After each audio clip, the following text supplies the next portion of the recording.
Olá, estamos de volta com o último bloco do programa Lente Aberta e o assunto agora é tolerância.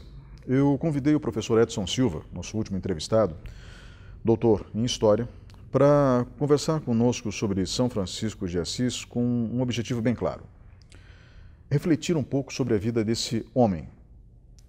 Normalmente, quando os católicos lembram de um santo, imaginam, logo de cara, alguém que faz milagres.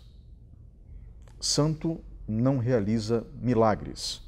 Dentro da teologia católica, quem faz milagres é Deus. Deus não divide a glória dele. Mas os santos intercedem junto a Jesus. E Jesus, a face humana de Deus, acaba então recebendo esse pedido e concedendo ou não. Santo é aquele, e esse é o conceito de santo que deve ser levado em consideração, santo é aquele que está separado do restante e serve como exemplo, serve como referência. Francisco de Assis é uma das melhores referências que nós temos dentro da história do cristianismo. Numa época em que a igreja já tinha se afastado muito da mensagem do Evangelho, infelizmente, São Francisco vem e recupera essa mensagem. Coloca Cristo, com todos os seus bons exemplos, como figura central da fé cristã. Nada mais lógico, nada mais sensato e nada mais revolucionário naquele período da história, durante a Idade Média. E a pergunta que devemos nos fazer é a seguinte: as sombras da Idade Média desapareceram? Sinceramente, não. Não desapareceram.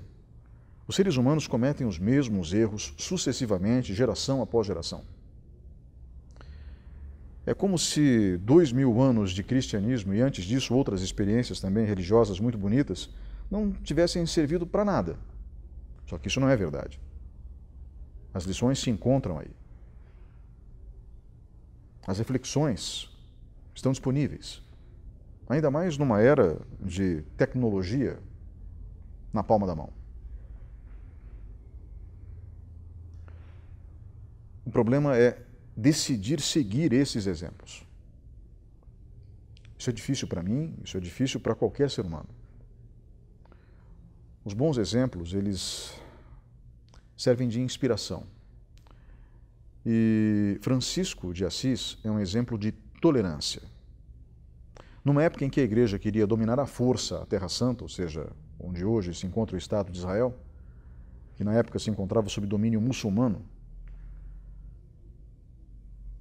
numa época em que a igreja queria dominar à força, ele, desafiando a igreja, apesar de ser um homem extremamente obediente ao Papa, mas desafiando a igreja, vai em direção à Terra Santa e prega a paz.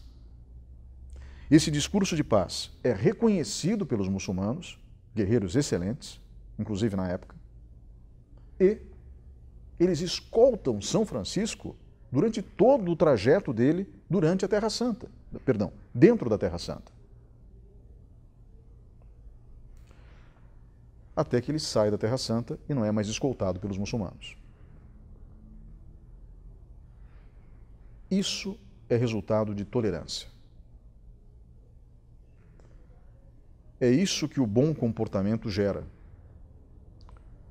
Quando nós temos a capacidade de ouvir o outro, quando nós temos a paciência em ouvir o outro, o resultado prático é que nós também somos ouvidos. E nesse momento se estabelece o diálogo. Eu não falo em concordância, mas eu falo em diálogo. E, sinceramente, para que o nosso país, retome o crescimento de maneira adequada, eu acho que está na hora de nós recuperarmos a capacidade do diálogo através da tolerância. E através do exemplo de Francisco. Eu não sou ninguém para falar de São Francisco de Assis. Mas, como cristão, eu sou cristão, eu posso muito bem me dar ao luxo de usá-lo como referência. Estou muito longe da figura de Francisco, acreditem. Mas, de novo, isso não significa que a minha admiração por ele seja menor, apesar de eu não ser digno da herança que ele deixou. Eu espero sinceramente que nós possamos retomar o nosso país do ponto em que ele já foi um dia. O Brasil foi reconhecido mundialmente como um local onde as pessoas sentavam e conversavam, ou seja, um local propenso ao diálogo. Eu espero que essa propensão ao diálogo seja recuperada para que o país possa, literalmente, caminhar numa direção não apenas pacífica, mas de prosperidade. Porque prosperidade só acontece em ambientes pacificados. Um grande abraço a todos e até a próxima semana.